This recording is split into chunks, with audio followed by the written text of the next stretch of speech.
actually the last talk of the morning session by Professor Jørgen Ellegaard Andersen from Aarhus University, who will talk about Hitchin connection, degenerations in Teichmüller space, and SYZ-mirror symmetry. So I want to thank the organizers for asking that. So I haven't tried that before either, to give a talk at my conference I'm organizing on. But anyway, what I want to try to do is I want to start in Jun30Mon's theory, and I want to try to end in mirror symmetry. And so the starting point is the reciprocal graph TQT. And so we denote that TQT by set upper k, where k is some integer, 1, 2, and so on.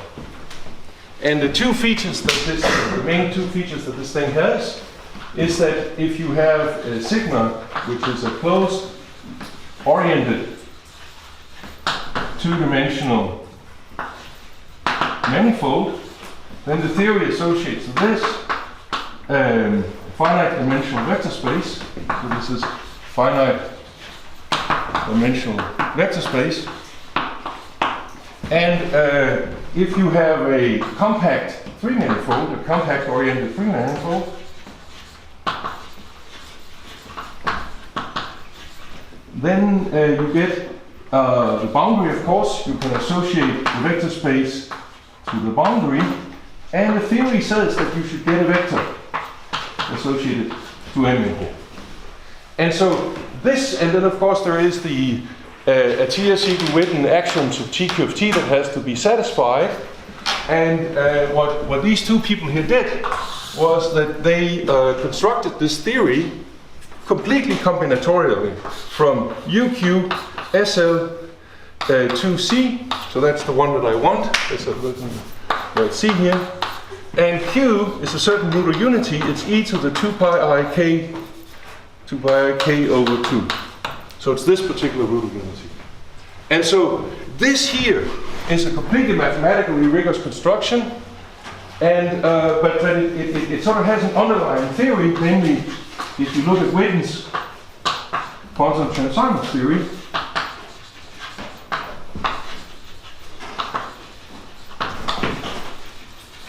then, of course, this whole thing here, according to Witten, has a path integral interpretation where you start with the Chern-Simons functional in 3 dimensions. And also following Witten's proposal, there is actually a geometric construction of this vector space here. And that's the one that I'm going to talk about now. So the Gates theory construction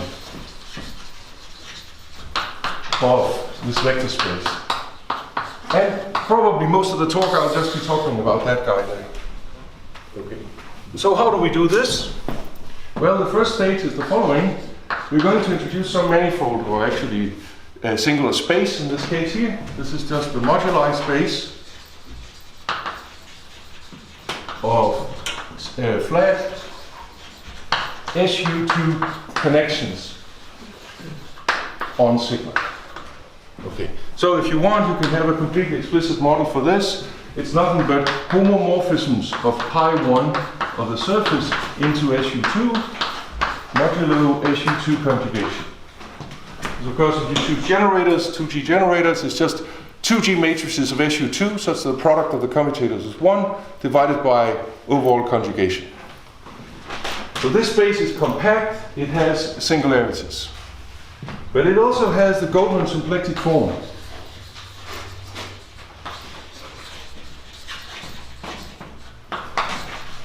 Omega. And if you want, this guy here, it's a smooth symplectic form on M prime. And what is M prime? Well, M prime, I'm going to write M prime up here. It's a subspace of this guy here. And it's the same thing, except you write irreducible also. So if you look at the irreducible flat connections, they form a smooth dense, in fact they form the smooth locus of this representation variety. And on there is a nice symplectic form. In fact, this is a stratified symplectic space, and this omega here actually extends in this to a stratified symplectic structure. So we won't really need it at all.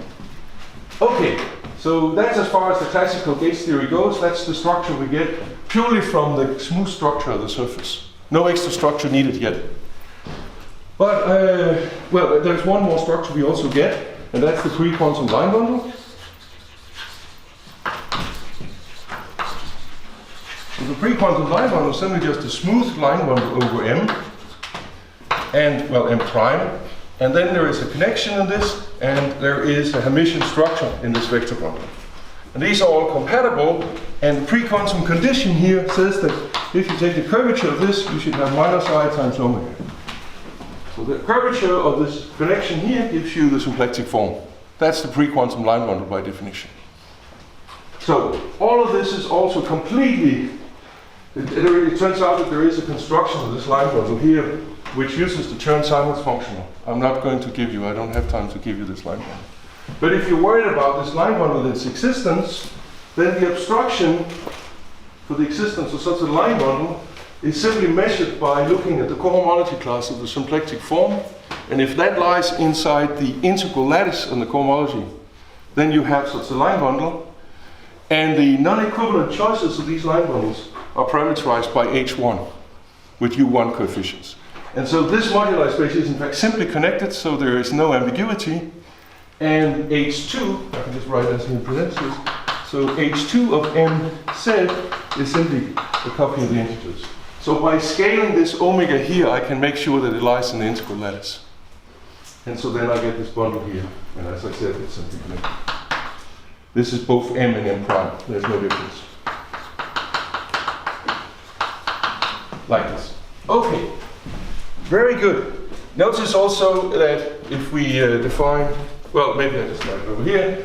If we take gamma to be the mapping class group of the surface, so that's the diffeomorphisms of the surface with orientation preserving divided by the diffeos which are isotopic to the identity, then gamma acts on everything.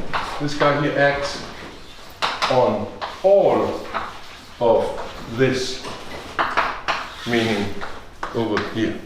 So gamma acts on everything that you see here, preserving all the structure.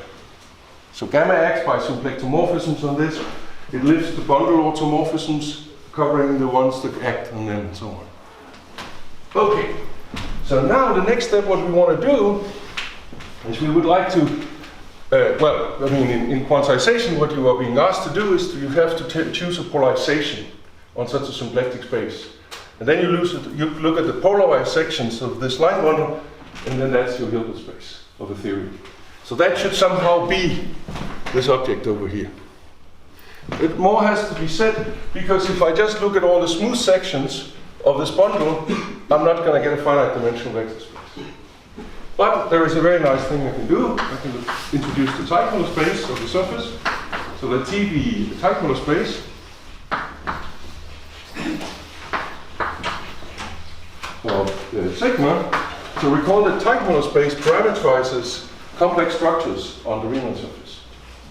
And there is a very nice construction that every time you choose a point in Teichmüller space, there is a construction of a preferred complex structure. So this is a complex structure on M prime.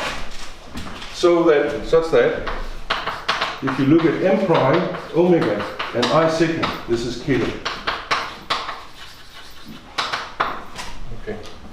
So one way to say this is simply to say there's a certain twisted cohomology group which depends on the point in this moduli space, namely H1, with that flat coefficients in the Lie algebra of SU2. That's the tangent space. And if you use the star operator on the cohomology, you get this complex structure here. There's a much more sort of algebraic geometric way of saying the same thing, which I'll just state over here.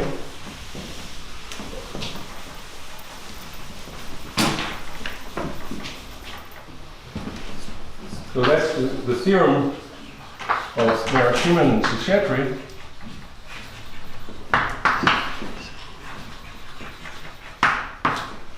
And it says the following. If you look at this moduli space M here, or actually I'm going to look at a different moduli space first. One that I call M sigma. This is the moduli space of semi-stable holomorphic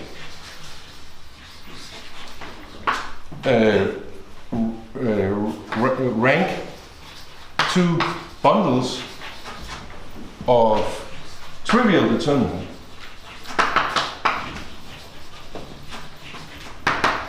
Okay, so you look at the moduli space on what? On sigma sigma, on this Riemann surface.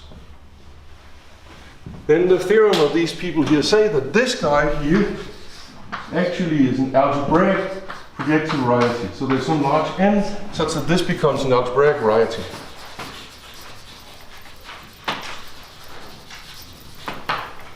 That's the first thing.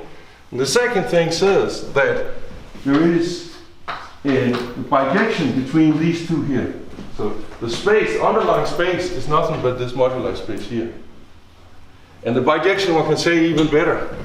Namely, if I take M sigma prime to be the ones corresponding to the stable ones, then this one here is isomorphic as a Kähler manifold to M prime omega I sigma. Okay, so Teichmüller space parameterizes Kähler structures, in fact Kähler varieties, this way. Okay, so now I can define this bundle that I'm after. And so it's a Hilbert space bundle. Well, it's just a finite dimensional bundle actually, hk over t, and I want hk over the fiber for sigma.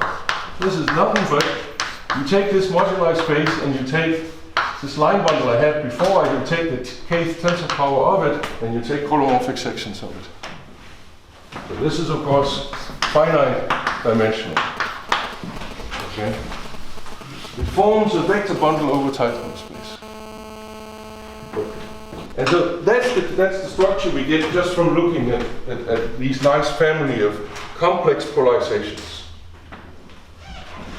Okay, but I need now some mechanism by which I can identify the different fibers here in order to get this vector space associated to the surface without any extra structure. And so that's a very important component in this theory, and it's called the Hitchin connection. So a Hitchin connection,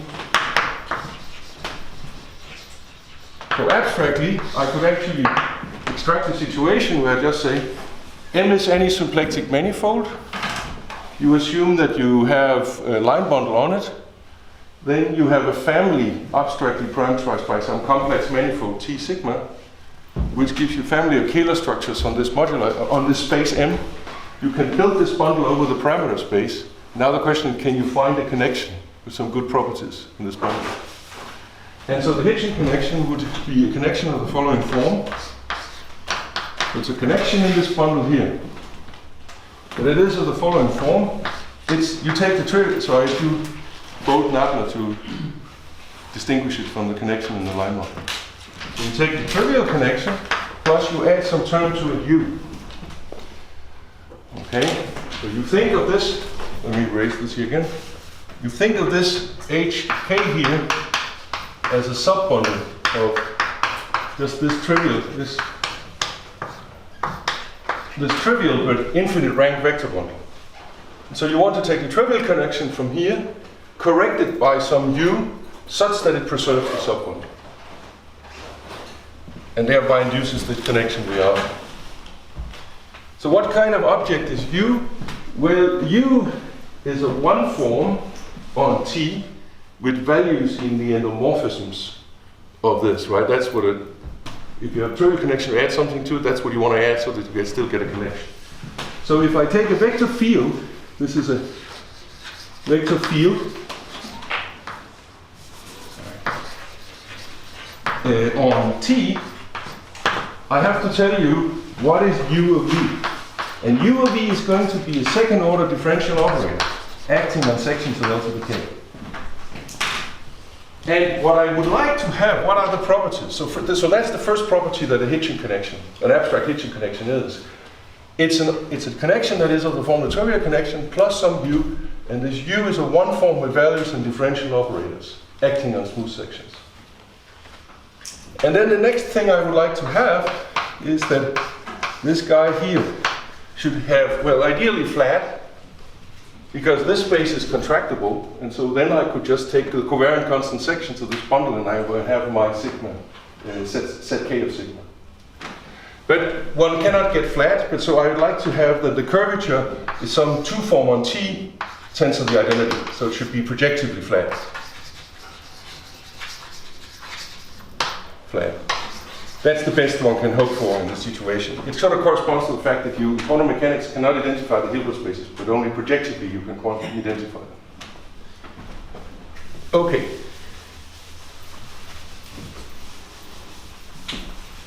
So omega here is a 2 form on Teichmüller space. So is it clear what I want here? I want a connection in this bundle which is of this form here. Okay. And so in this case here, so I can actually write down explicitly the formula for what the connection should be. So this u of v, and the formula will be important because I'm going to use the formula later on. So it is 1 over 4 times k plus 2, then it is delta g of v plus 2 Nabla g of v df minus k v prime of f. And now I have to tell you what all of this means. So first of all, what is g of v? G of v is something that lies in the second symmetric power of the tangent bundle. So the holomorphic tangent bundle. Okay, so it's a very important object.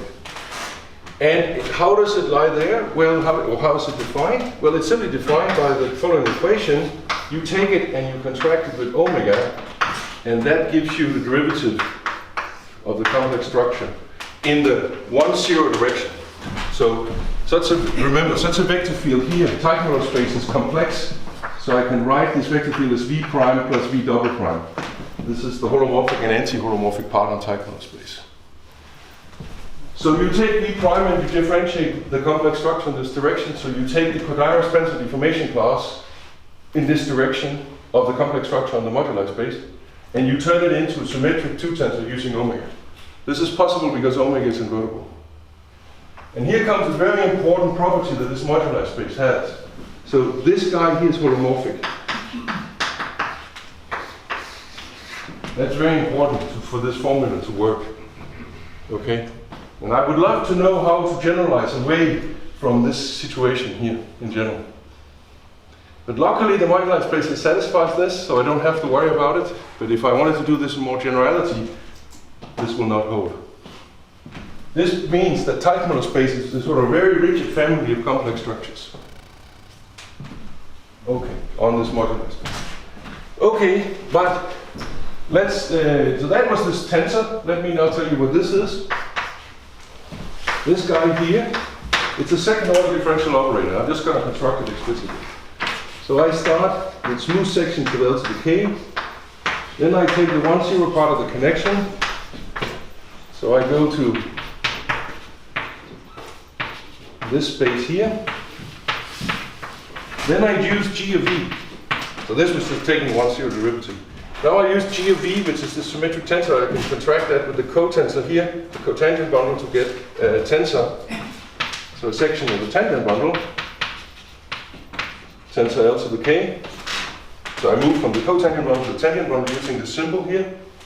And now I can just take, you know, these are Kilo manifolds, so they have the Chern connection in the tangent bundle. So I just take the Chern connection and combine it with the connection in the line bundle.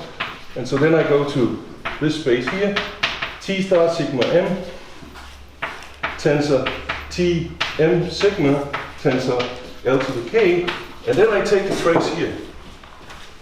And then I'm back at where I started. Like this. That's the second order differential operator. That's the leading order symbol of this operator.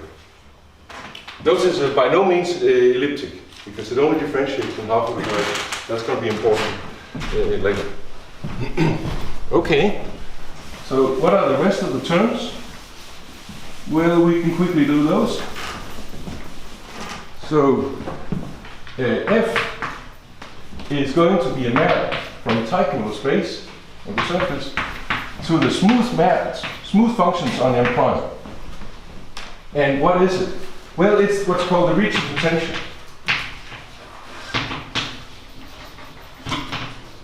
So what is the Ricci potential? Well, you take the Ricci 1-1 form of this metric that induced at sigma. Remember that we have a metric G sigma, which is given by omega and the complex structure, because we're on a telomere. That's the metric I'm using, right?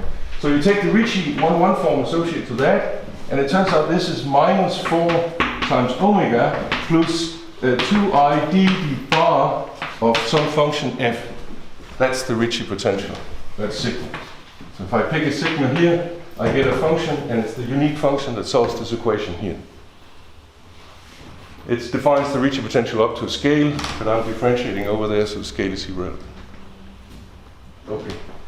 And then, since f is a function, d of the function is a 1 form, I can contract that with this bivector field to get a vector field. I can stick into the connection. That's the connection. That's the second order operator.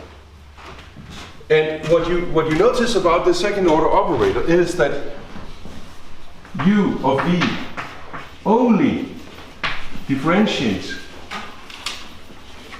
in the directions of t m sigma. Okay? So remember that if I take Tm and complexify, I split, of course, the tangent bundle into the holomorphic part plus the anti-holomorphic part, but it only differentiates in the holomorphic directions. No differentiations in the anti-holomorphic direction. Okay. So, now I can make the definition, at least projectively, of this vector space I promised in the beginning. So, definition. So I projectivize the space that I promised you. I'm not going to talk about how to remove this projectivization in this talk here. But this here is simply just covariant, constant sections over T of, well, you take the projectivized bundle and you take the Hitchin connection. That's the definition of this guy. And this here, of course, gives a projective representation. Projective representation of the Martin class. And these are the quantum representation of the reciprocal to TQFT. And so the fact that this is really the case, well, it's a combination of work of Laszlo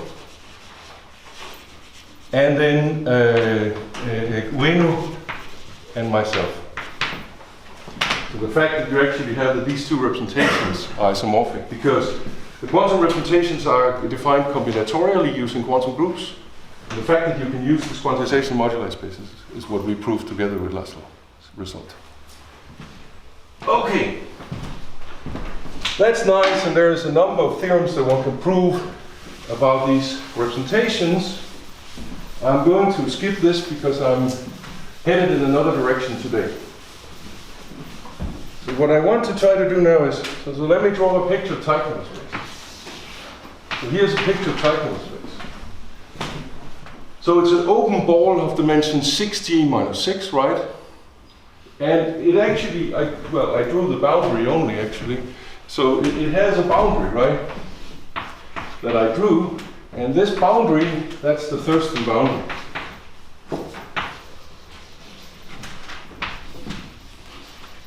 Of Teichmüller space.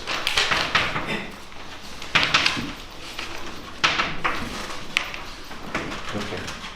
So what I want to do now is I want to try to understand. Suppose we take a starting point here, sigma 0. And now we take a ray in Teichmüller space, sigma t here. And then we let t go to infinity. And it hits some particular point, sigma infinity, at the boundary, the Thurston boundary. And we ask, what happens to parallel transport in this bundle?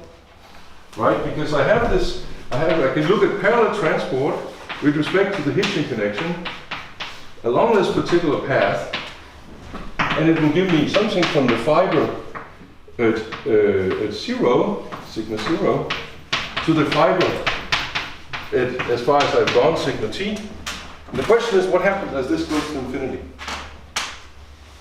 Yes? Which way are you taking? You need to measure. I'm just taking any path inside Teichmüller space. I'm going to give you specific paths in a moment, but I'm taking a priori just any path in Teichmüller space, and I'm moving it off to the boundary and asking what happens. Okay? So what happens to this when t goes to infinity? Well, so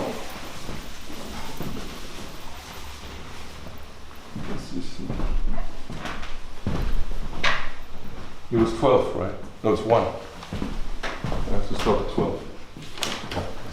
All right. So, well, that's, in general, it's an open question, and I don't know the answer to it. But I do know the answer to the following situation. So, pick a pair of pants, decomposition of sigma. So, in other words, you take the surface like this, you pick a pair of pants decomposition, say this one here. So you need gamma 1 up to gamma 3 g minus 3 curves on the surface. They are pairwise non-homotopic, and none of them are nil-homotopic. Okay, so let's just have a look at what structure that induces on the moduli space. So what I can do is the following. I can look at the holonomy map for this system of gammas, which goes from the moduli space, and it goes to, well, a priori r 3g minus 3. And it just does the following. Let me call this map little h. Of course, it depends on the, and maybe I call the pair of pants decomposition P. So P is given by this. So HP. So HP is simply given if you have a connection that represents, a flat connection that represents the point in the moduli space. What you simply just do is you just map this to the holonomy, but the trace of the holonomy of gamma 1 of A all the way up to the trace of the holonomy of gamma 3g minus 3 of A. Just like this. So this guy here is 6g minus 6 dimensional, and I have this system of holonomy maps that maps to r to the half dimension. And so, let me just discuss it a little bit.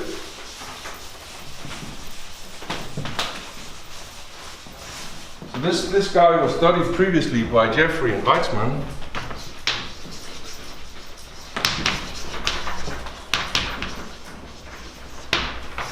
And what they showed is the following. That, well, I mean, well, the first thing is kind of obvious. I mean, HP, well, I'm going to take and define this to be B. The image is going to be B. So B actually, it's obviously lies here. So 3g minus 3. So it's a compact, of course the image is compact. But the nice thing about it is that if you look at the interior, so this is the interior. Okay? Then the interior, which is an open set in our 3g minus 3, you can look at, and let me call the projection map pi. So if you look at B inverse of B0, then this is a torus fibration. This is a fibration by Lagrangian tori. So this guy is a nice fibration by tori, and they all Lagrangian. It's simply because all of these functions here Poisson commute. So this is an integrable system. It's a real integrable system. Therefore, the generic fiber is a torus, and moreover, B0 has a special affine structure.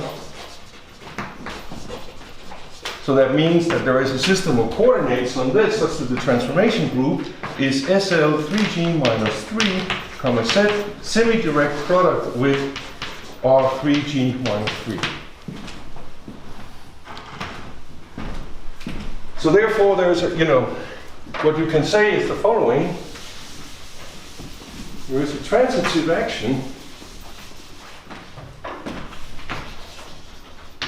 It is a transitive action of T star B0 on pi inverse of B0, and this way you define a lattice inside these things. So this gives a lattice.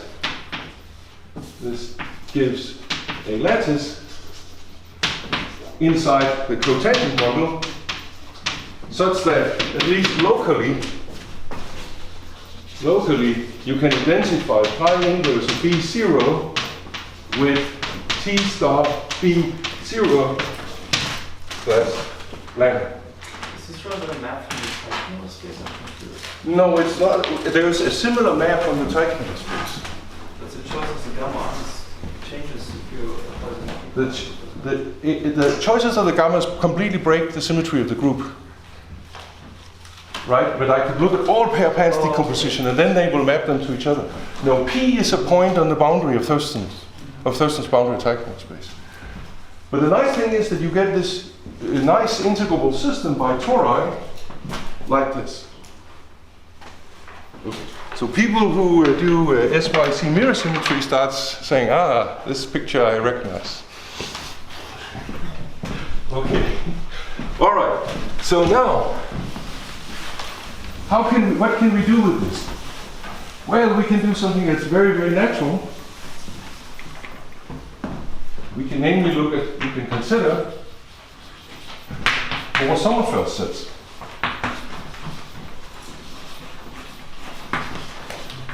What are the Bohr-Sommerfeld sets? Well, they're very easy to define. I'm going to define pk sub p inside. No, let me drop the p. Just inside here.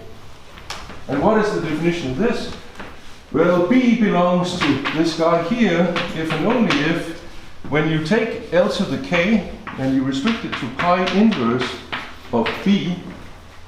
So the connection that you have, so let's also look at the connection. Right, so you have this line bundle with a symplectic connection, this connection whose curvature is omega. When you restrict it to this, you get a flat coefficient system. And you want this flat coefficient system to be trivial. So this here should be trivial.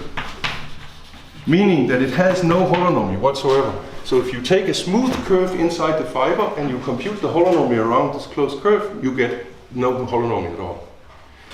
This is by definition the Bohr-Sommerfeld set of the kth order, because I'm taking L to the k. And then there's a theorem which is due to Jeffrey and Teichmüller, and it says the following. If you look at the cardinality of this here, then this is equal to the Valinde formula. That's level k for SU2, of course. So the size of the number of these points are given exactly by the Valinde formula. That means that there are as many of these points as the rank of the bundle HK before. All right, great. So now what I can do is the following, which is the usual. So I've just done the usual thing in geometric quantization. I have now a real polarization, And so I'm going to introduce hk of p, which I think was the same as what I called sigma infinity before, at the boundary over there. This here is simply just covariant constant sections of Lk along pi inverse of Bk. So of course, this here is nothing but a direct sum over all the b's in the Bohr-Sommerfeld set. It's a discrete subset, right? Finite. And then H0 of this bundle. L to the k restricted to the fiber, comma the connection restricted to the fiber. Like this. So notice that these guys here sit inside the distributional sections. So C infinity of M L to the k dual. You can think of these as distributional sections. They are delta functions supported under Bohr-Sommerfeld fibers. Okay, and now here comes the theorem that enhances the statement over there. So theorem, it says that if you look at this p t sigma t from before, and what is sigma t now? So I have to define for you what is sigma t. Sigma t is simply the following. You take the surface, let me do a genus 2 because there are fewer curves. And what you do now is you start with some starting metric, sigma 0 on this. And instead of keeping the metric like this, what you do is you erase this bottom part and you just insert cylinders of length t everywhere.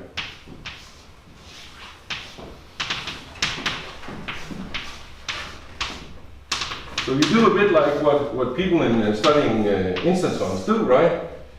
They do a stretching around the necks. So I'm just stretching all these curves by sewing in cylinders of length t. This gives me a sequence of complex structures, metrics, conformal classes of metrics if you like. And this guy here, it's not hard to see that this guy here goes to p as t goes to infinity. Where p is the set of curves, that's obvious from this, right? These stomach curves on these guys here. So that would be the p, with the pair band position. And so, what happens actually? So let me, yeah. So the parallel transport from hk of sigma 0 to hk of sigma t, well, this thing here actually converges to pt sigma infinity, which is the same as p, right? A map from this guy here to what I defined over there, hkp. And this is an isomorphism. These are, of course, all isomorphism because it's parallel transport with respect to a connection. The point is they limit to an isomorphism like this. So what's happening here is that when you look at the sections of L to the k, when you take and stretch along these cylinders, what's happening is that, when you're looking along this vibration here, the sections become more and more concentrated along the Bohr-Sommerfeld fibers. And in the limit, they become delta distributions. The analog of this is an observation by Mumford. So Mumford said the following. He said, what happens to if you take a classical Riemann zeta function and you take it and you take any point you like, set here, and you let what happens to this as t goes to 0? And what he said was that, well, this becomes, it's no longer a function because the theta series is not a well-defined convergent series anymore. But it makes sense as a distribution. And as a distribution, this thing converges to the sum of delta functions. What is P exactly? P is the pair path decomposition, the system of curves. So it's a completely analogous phenomenon to what Mumford did on classical theta functions. Let's see. Yes. Right. So I was planning to say something about this isomorphism and so on, but I think I probably cannot do that. But so you see, what I can say is that, notice that this space here is a direct sum of these guys here. So this is telling you that somehow when you parallel transport from the boundary and into Teichmüller space, that you should get a similar decomposition like this. Of course, depending on how you broke the surface into pair bands. And so it's starting to tell you, in particular also, there are sort of, if you pick covariant constant sections, there's only a scalar of those for each of the Bohr-Sommerfeld fibers. You pick one for each of those, you're going to get a basis for this vector space. And that's the Bohr-Sommerfeld basis. Okay. And now, if you combine both the SYC picture for mirror symmetry plus the work of Gross and Siebert, there seems to now start emerging a possibility for a beautiful construction of these covariant constant sections. Because what should you try to do? Well, what you should try to do is the following. So now, what you want to do is combine homological mirror symmetry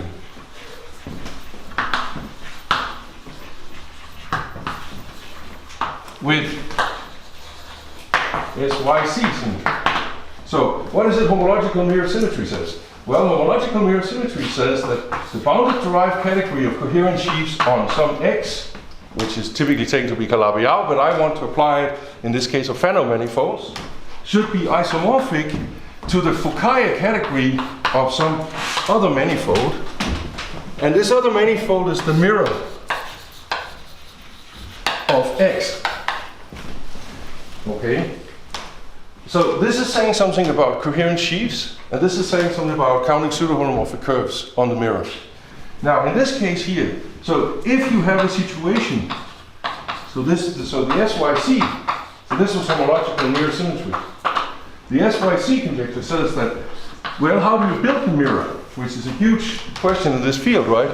And so this thing here says that the SYC, due to Professor Yao and collaborators, says that, well, if you have a Lagrangian torus fibration, then what you should do is you take the dual tori at every point, and that's the mirror.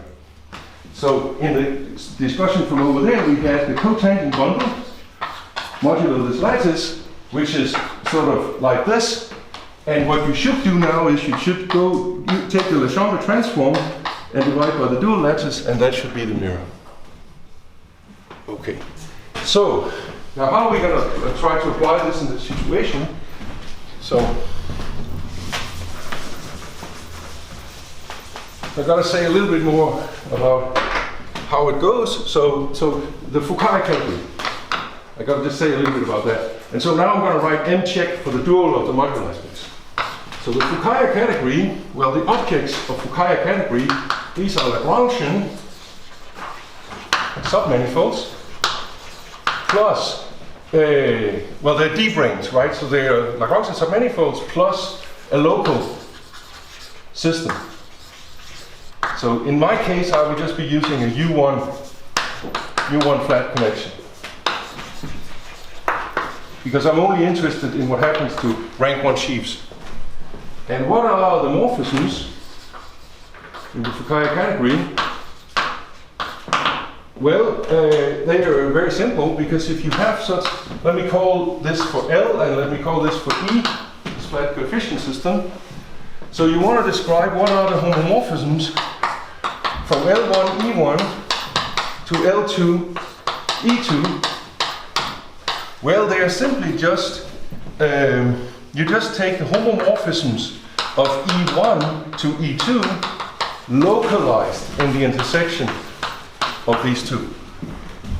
So in other words, they are a direct sum over points A in the intersection L1 tends to L2, and then you just look at harm from one system at A to harm of the other system at A. So now you see it starts looking a lot like the previous situation I had. And let's look what I get in that case. So when I take the mirror, and let me just for a moment just stick with this construction here. So I'm just discussing it. Really, you should think of B0 and not B. But that's where this construction works. So if I look at, sorry, what I wanted to say is that I described what the Fukaya side is. So in other words, if I take various coherence sheaves over here, I'm supposed to be able to find what they correspond to here. So now I'm just going to give you what the various examples. Suppose we take the structure sheaf. What's the structure sheaf going to be over on the mirror? Well, the structure sheaf is simply going to be, what do you have naturally in this, inside this? You have L1 inside here, which this is just the zero section.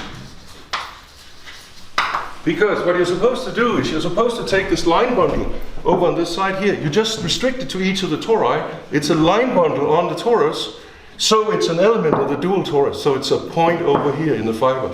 It's the zero section. And in fact, the E here is the trivial coefficient system, so I don't write it. If I now take L to the K, well, this one here corresponds to L2 inside TB here. And it's simply obtained by, if you take L2 and you intersect it with some fiber, what is this? Well, it's just the equivalence class of this restriction.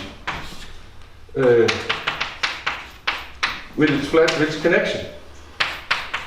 Right? That's the way the SYZ-mirror symmetry works. You just take this global line and restrict it to the Lagrangian fiber, and you take that as a point in the dual. So now you can draw the following picture. This is a picture of TB modulo times star 0, 0, 0. And here's B. And what you see is that here's maybe the zero section. So this is L1. And now this L to the K is some Lagrangian like this, which hits the zero section a number of points. Okay, and so the intersection here, so L1 intersects with L2, so this was a picture of L2. What is this? This is exactly the Bohr-Sommerfeld set. So we see that we have an identification of this here. It becomes exactly identification of the quantization we had for this real polarization.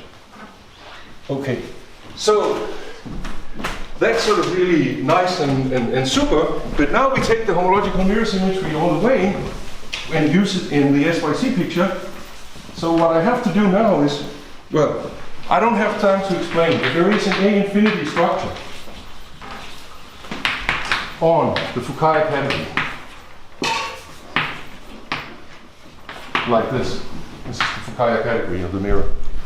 And this gives you all of these structures that we saw in Professor Yao's talk. And now what we have to do is the following. So what is it I'm trying to say? Let me write it down here. What I want to try to do now is describe to you how do I now get an isomorphism between this thing here and then, let me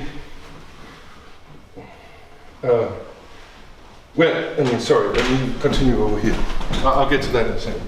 What I want to do now is I want to describe, if you have home from the trivial sheaf to L to the K. So basically what I want to do is I want to show you that homological mirror symmetry will actually define the map for us if we apply it to skyscraper sheaves. So homomorphisms from here to here are exactly the holomorphic sections. What I can do is I can compose this with homes from L to the K to, let me take a point set in my modular space. And let's look at the structure sheaf, which is in the skyscraper sheaf at this point.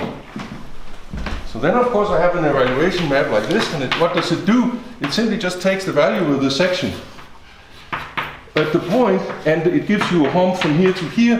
That's of course nothing but just a scalar. So if you can produce this map here, you can tell what elements in this are. Now, what is this on the mirror side? Well, this is home from L1 to L2. That's what this is. And this here is home from L2 to what?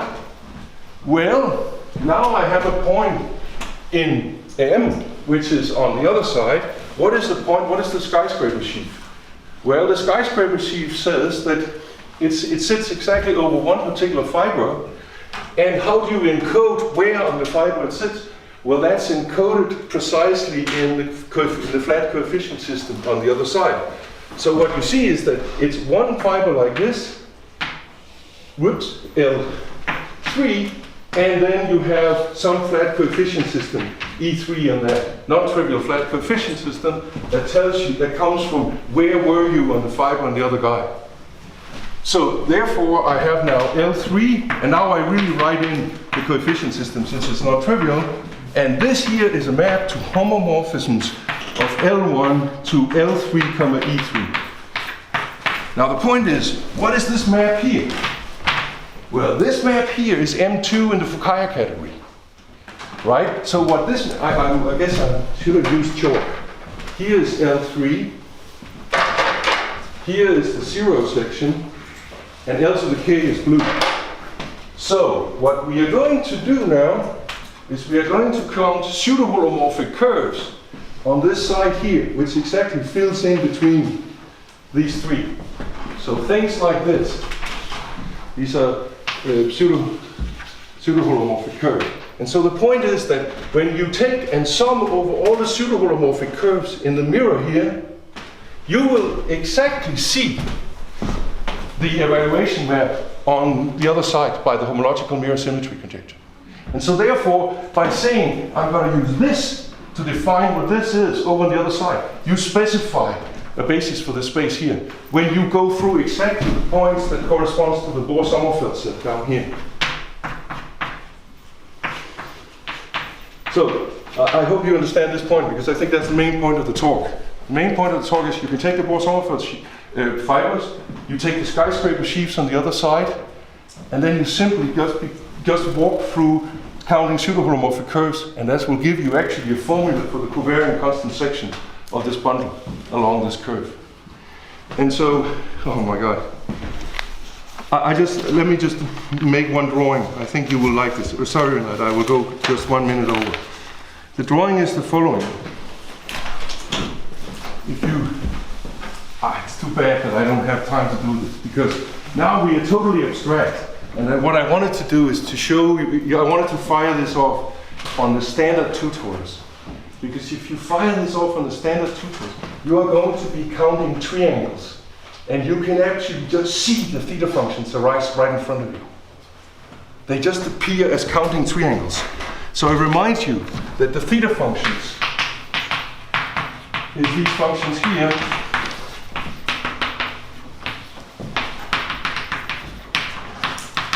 Level K theta functions, this is a basis. L plus alpha times Z. Do you agree, John, that that's the formula? And the point is that if you now take the torus and you do exactly what I just said, so you start, you count triangles like this. The areas that you will be encountering is 1/2 times K tau y0 plus L squared.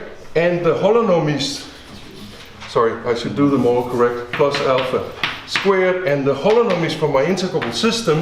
So if I had time to write down what the Fukaya category precisely is, I will be getting exactly this. And so if you take Z here and make it into x0 plus tau y0, and you see there is sort of a triangle for each integer. Okay, because you just integrally shift. So you wrap the torus many times, but you stay with the boundaries of the Lagrangians. And here are the contributions. This is the phase. So you have to take e to the 2 pi I times this, times e to the times this, and you sum over L, and you find exactly this formula, except for a couple of x and y's in front, because I'm not working in the usual gauge that trivializes these, but I'm working in a different gauge that trivializes the bundle a different way on the torus. So you get the theta functions beautifully this way. And this way here you get a way to construct covariant constant sections for these moduli space, so non-abelian theta functions. So I think there may be great fun to have. I hope at this conference we can talk mirror symmetry and quantum topology together. Thank you very much.